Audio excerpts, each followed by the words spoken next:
Therapy for bad guys. Some therapists want to spend their careers treating the mildly neurotic, but I always wanted to help the worst of the worst, so bad they were mythical, folktale villains. My first client was a shortish guy who didn't want to give his name. I finally got it out of him. So, Mr. Stiltskin, or may I call you Rumple?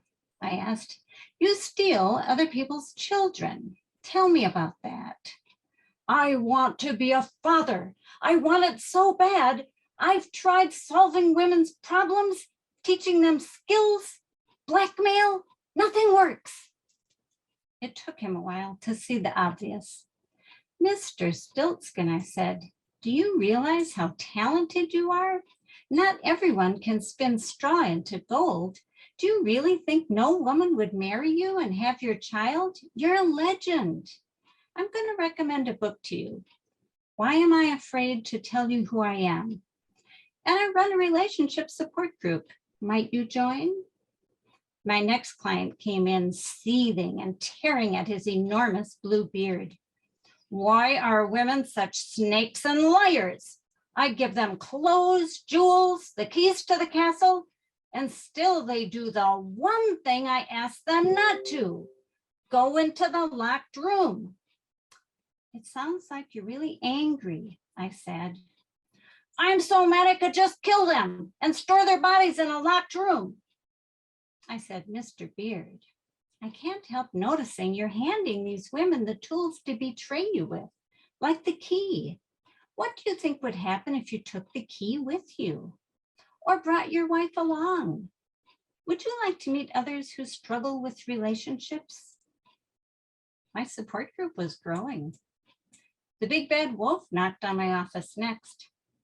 So you dressed up in grandma's clothes and talked in a soft voice, I said. How did that feel? Did you ever think you might identify as female? That your assigned gender was not a fit? Maybe, the big bad wolf whispered. I see, I said. Who in your family would be unhappy about that? My father, for sure. My mother, my grandparents, the whole pack. I nodded. That's a lot. Did any part of you suspect the woodcutter would come at you with an axe? Did you think you deserved it? You might not be so lucky next time. I strongly recommend a support group. Soon after, I added the troll. Those billy goat gruffs were trespassing, he said. Yes, they were, I agreed. But I wonder, could that be a side issue? You might have eaten the first billy goat, maybe the second one, but do you really think you could have eaten the biggest one of all? And you got knocked over the trees, over the hills, over the highest mountains?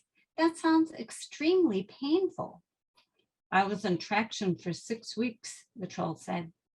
You could easily have post-traumatic stress disorder, I said. But I'm wondering if the PTSD wasn't already present. How long have you been living under a bridge? Would you consider a support group? My group was meeting regularly now, and a couple evil stepmothers joined, but the big bad wolf came back for individual therapy. I noticed you stopped coming to group, I said. Yeah, he admitted. So you dressed up like the 5 little goats' mother and spoke through the door in a soft voice, I said. Do you see a pattern? And then you ate 5 kids. How did you feel after the first one? Full-ish, he admitted. But then you ate 4 more. Have you ever thought you might have an eating disorder? How did you get to having 5 big rocks in your stomach and being thrown down a well? I strongly recommend you rejoin the group. At times, the group got a little chaotic, with Bluebeard coming on to Snow White's stepmother and Rumpelstiltskin trying to get custody of Hansel and Gretel. But overall, I'd say it was a success. Except I had to keep reminding Rumpelstiltskin not to pay with gold and straw. I accept checks, credit cards, and PayPal.